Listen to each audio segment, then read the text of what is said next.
Good morning. Welcome to your favorite sport program on TV, Plus Sport. It's all been interesting moment in the world of sport this year. We just getting the breaking news from the world of sport. But in 3 days' time, the Nigerian Professional Football League will open, and after it was meant to be in December, but the IMC under Elegbeleye has decided that it's going to be in January 8th. And but there's something important that the NPFL has been ignoring for a long time, and that has to do with pre-participation medications for players. And I think it's an important part of a league.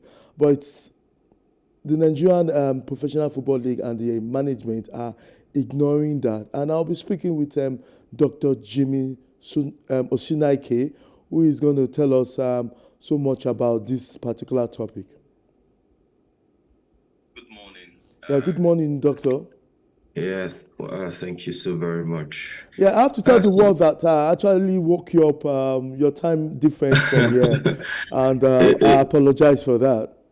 Yeah, no, it's fine. Yeah, so it's good the NPFL starts very soon. I think all the players, have been looking, forward to another football season starting. So we must, first of all, thank the league management body or whosoever is in charge of football, for, allowing football to start. But while we prepare for the season, the kickoff, it is important we talk about pre-participation medical examination or pre-participation medical assessment. And the reason why we do pre-participation medical assessment or screening basically, to understand, the current state of health, of each player. And understanding the current state of health of a player will definitely help us to understand if, there are underlying injuries, okay, that could affect, their sporting performance. It could also help, as I said yesterday, it could also help to, identify, cardiac issues that might lead, to things like sudden cardiac arrest.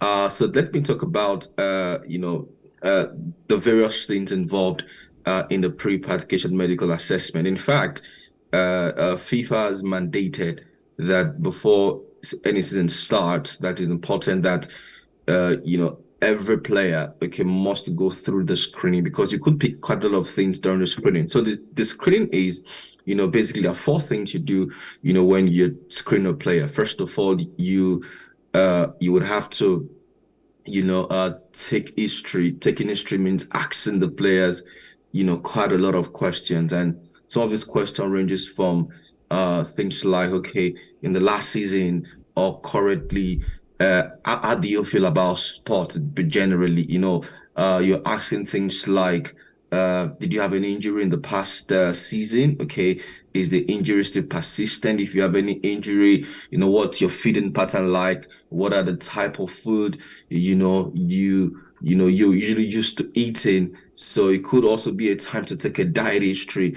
Now, why should we take this sort of history? Because this information could, be a signal. So key information. So, for example, if while you are assessing the athlete, you observe that, he's not taking the right meals, okay, he's not taking the right diet, that could, tell you that, okay, if you're not taking the diets, that could predispose you, to injuries. It could also make you, not to perform well.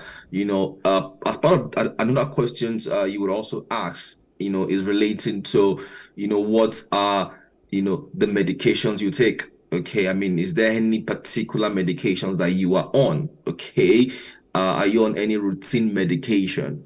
It's important we ask players about the medications, is because you want to understand, okay, are these medications, are they, the right medications for you to use, so that you don't, commit, a doping offense. Then after you've asked series of questions. Again, you also ask things like, do you have any history of hypertension in your family? Is there any history of, a sudden cardiac arrest, in the family? You ask this question to rule out, any cardiac anomaly. Then after you've had those series of questions, you do what they call a physical examination.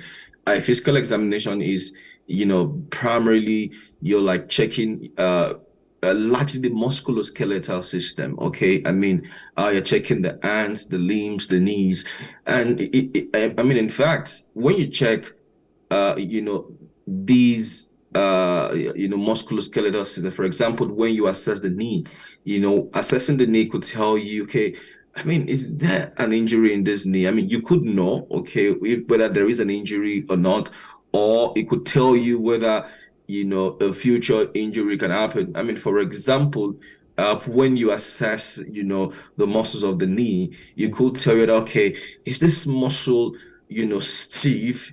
Is this muscle too flexible or less flexible? Because you know that if a muscle is, probably tight, okay, that could, for example, lead to injury. For example, if while you're checking for the hamstrings, you observe, okay, why is this footballer's hamstring quite tight?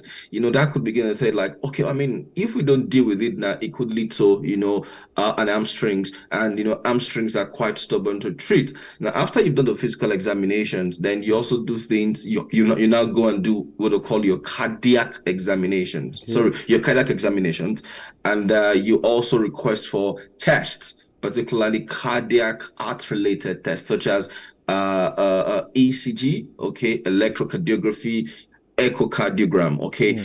And these two tests are particularly important, and it is mandatory that at the elite level, you actually do this test, because this test can help you pick up if there are any structural anomaly in the heart. Then finally, the team doctor will request for some blood related tests. So for example, it will request for a full blood count. Now, why would the doctor request for a full blood count? Now, the full blood count can tell you if this particular footballer, if they are low, in the red blood, okay, in the red blood cell. And why are we checking for full blood count? I mean, for example, if a player is low in red blood cell, in the red blood count. Now, the red blood count basically tells you, it gives us a picture of the amount, the extent to which, that footballer's blood can pick up oxygen. Oxygen is very, very important, for physical activities, important, for sport performance. Definitely. So again, if the player is having, low, red blood counts, low hemoglobin, as we'll call it, that could tell that, okay, this athlete, might struggle with fatigue. This athlete might struggle, with not being able to play for long, and other related stuff relating, to the red blood cell. Okay. And that could tell, okay, should we, just help this athlete, change this athlete's diet, and things related like that. You could also do some hormonal tests. Okay, so hormonal test is you want to understand, okay, what are the hormone level like, basically. Okay, because the level of hormones, could, give a signal to what we call a relative energy deficiency, syndrome, and that is a case in which players don't take a lot of food in, but they are expanding a lot of energy. So again, when you're expanding a lot of energy and not taking a lot of food intake, then that can really affect the performance. And doing this series of tests, blood tests, can give you an idea of what is happening for the athlete. Yeah, well said. And I think I've added more knowledge, in terms of sport medicine to myself with this explanation. But this has been a very important topic. Why is it that the management or the sport ministry or the Nigerian Football Federation and the stakeholders are ignoring the important part of pre-participation medications, as in doing medicals before accepting players in any club? And what is the consequences of ignoring such an important part of a league, a professional league? Yeah, I mean, that's a very good question. And if you read through the I think that the NPFL, if you read through the The framework. rules, the regulations, you will see there written in black and white, boldly, that it is mandatory, okay, for players, for clubs to go, to ensure that players undergo this pre-passing medical screening. But like so many other issues in Nigeria, the problem is not whether it is written, it's about the implementation. Do people, adhere to these regulations? So that's one. Number two, it could also be a case of people are not aware, okay, that, players need to be screened. Again, that is, another reason that we should not rule out, okay? And another reason you would actually find out in our own terrain is that some players believe that when you ask them, when you call them for this screening, they sometimes see it as, okay, oh, they want to reach onto me, they want to pick up, see a particular illness so that they will say I should not play. And this reason, I've seen this reason because I've worked, at the elite level, I've worked the grassroots, and sometimes players have this, this notion, okay, which Okay. is always not true, that when we do such tests, then we're going to pick up on something bad, okay. Okay. And when we pick up those things, then we will tell them not to play. I know how the average Nigerian footballer, loves their football because it is not just for fun. It is not just because they enjoy it. It's also, a form of uh money for them. That's where they Sure. get, their own funds, their own finances to take care of their family. So again, there's also that aspect of it. Then there's also another, aspect of, some people will argue that we don't have enough, Facilities. funds, enough Okay. financial capability, to run this series of tests.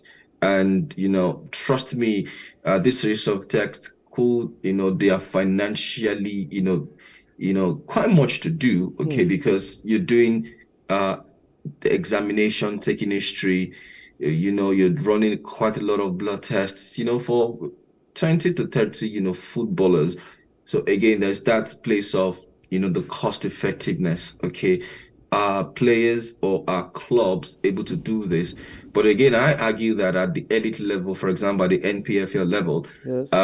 should money, should cost, be a reason why people don't do these things. So again, these are some of the reasons, we see, these things not being done. But permit me to say Okay. that quite, I mean, I've seen clubs do this examination. I think 2 days ago, or yesterday on Twitter, I saw a player. Okay, I think it was better insurance. It was just put on. It was a picture that one of the sports influencers in Nigeria used, on his own page, and it was better Okay. insurance player lying down and had these wires on the chest, which was, I think it was an electrocardiogram on the chest. Okay, Okay. having that on the chest, but we don't know whether they did the other tests, whether they did, those other tests. Okay. That We don't know involved. whether they were examined and all of that. So what we need to begin to ask is that, how many clubs are doing it? For those that are doing this assessment, are they doing the full assessment? For those that have done the full assessment, do they, interpret these things? Do these findings of this assessment, does it inform, you Inform. know, uh, their sports performance? How do they get this information? How does it inform their training? How does it inform, the health of the player in the course of the season? Because we've seen, teams just do this test and they do it for just doing it. Okay, let's just do it, and they just go dump the results, somewhere, or they don't have the right personnel, to interpret these results for them. Because you need to interpret this result, because when you interpret this information, they would inform, for example, the kind of medication the athlete should take and not take. They would inform the kind of training you should give the athlete. They would inform, whether this athlete should begin to take this kind of diet. So those are the things that we would need to really look at. But so that we're not being too judgmental. I mean, I can't really say the extent to which people do, because again, people don't talk about these things. Okay, people don't show us. We don't. They don't show us. The NFF or the League Management Yeah, Authority. you're Don't right. don't list clubs that have actually tick the Checklist. checklist. Okay, but Definitely. I think it's a time for us to really, bring up the issue again. I mean, the clubs are doing it. For those that are doing, what are they doing? Okay. And for those that have done it, how have they been able to use this information in helping their players maximize their sporting performance? Okay, yes, Doctor, we've noticed that there have been some deaths caused by cardiac arrest and some said heart attack in Nigerian Professional Football League. We know that a lot has happened, and we know the famous one, though that's not Nigerian Professional Football League, that has to do with Sam Okparaji in the past. Do you think some of these deaths, the Nassau United and some other players that have died in the course of duty on the field of play, do you think that might be as a result of not proper examination or medical participation from some of these what do you think might be the reasons on some of these deaths based on your own experience as a sport doctor? Yeah, well, it might be really, and it might not be. Uh, Now, the truth of the matter is that pre-medical assessment doesn't predict injuries. Okay. I mean, you can't say predict injuries. It just helps you identify risk factors, okay, that you could nip in the bud as early as possible. But it can't really help you in terms of like saying that, okay, if I do this, this will not happen. And this is because there are so many other factors that can make a player eventually fall sick, even if you don't. I mean, even if the player has been shown from the medical assessment that is fine.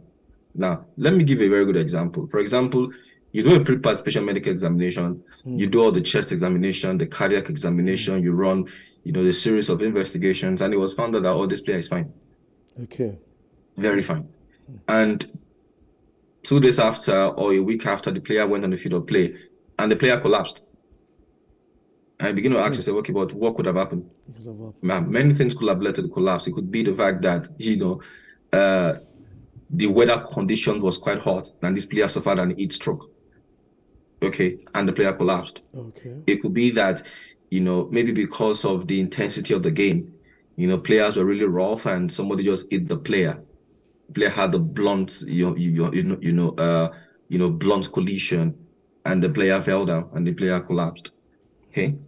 So again, some other risk factors, I mean, there are multifactorial risk factors that, happen even on the field of play, that it will be very, very difficult, okay, for you to even pick them during medical assessment, okay? So some of these risk factors are not modifiable. For example, being a female athlete, because of the way the female hips is shaped and all of that, and the leg, kinetics, okay, predisposes female to, an anterior cruciate ligament injuries, okay? Now, the female cannot change the fact that it's a female, okay? Because you're a female already, there's that risk of having an anterior cruciate ligament injury, okay? So what I'm trying to say in essence is that, yes, let us do this examination, let's do the screening, but there are certain times in which, despite the screening, you might not be able to pick these things. Now, let's narrow it down, to cardiac, issues. I mean, it's good to do all this tests. You can pick structural anomaly. In fact, for some countries like Italy, when you pick a structural anomaly, you can't even play. And that is why, when Eriksen had that injury, I mean, had that collapse, he couldn't go back to Inter Milan anymore. But we found out that, there's a policy. EPL, still allowed him to play. But I mean, in Italy, you won't even play football anymore. Okay, you won't play football anymore because they are really that very, very, very, very cautious. Okay, now the most important thing is that, how do we respond when these things happen? Again, permit me to say, for the sake of our viewers, that I'm not saying we shouldn't do this test, but this test don't likely predict, in fact, that you're going to have an injury. And a good example is what we've seen relating to cardiac issues. So, Eriksen I'm very sure I'd done all those tests, will have been cleared and there were no issues. Okay. Okay. But what saved his life was that there was a quick emergency response. Okay. So we must be proactive, very, very important. So as the NPFL starts, we need, let every club come up with what is their what is their emergency response system like? Okay. That if a player has got, for example, a concussion, how are we going to respond? To it. Okay. If a player has got a sudden cardiac arrest, how are we going to respond? Okay. But it's also important that we do this test Okay. particularly when it comes to cardiac issues. We want to, because if you pick a player, that has a structural anomaly in Nigeria, for example, then we need to be very, very cautious of the player playing. And also let me say this, we don't have data, we don't have sufficient data. I mean, we might have, but I've not come across one, okay, that shows the extent to which we even do cardiac screening. Okay. If you have a data that says that, okay, yearly, this is the amount of, cardiac heart screening that we do, okay? And, those data will tell you, the extent to which we do them, what we find on this test, then this data can be able to help us say, okay, I mean, this is Definitely. the kind of things we're saying when we do electrocardiogram. This is the kind of thing we do when we're doing this and all of that. But again, it's about transparency. I mean, how transparent are we, in our league, to actually publish this thing? Transparency is an issue with Nigeria. I mean, not just with football, but Okay. there's that issue of transparency even in our system, as a nation. So, going forward, we need to be very transparent, clear, let the data be there, Dr. that this Jimmy. is it, and all that. Yeah, well said. I'm sure that's a volume there, and I'm sure those in the medical field will know much about that. We'll be talking this in subsequent edition of the program. I want to say big thank you for being part of the show. Thank you for the knowledge. I'm sure a lot of people will be receiving comments from all our social media. Thank you, Dr. Jimi Osinake. Thank you very much. Thanks for having me, and have a great day. That's obviously that's all we could take on today's show. But I'm going to leave you with a report. We know that Pele has been buried and laid final rest. But let's take a memory lane when we did a report on a day after he died about Pele and how great a footballer is. And on this note, I say thank you for being part of this show. Same time, we'll be giving you all what you need to know in the world of sport. Bye for now.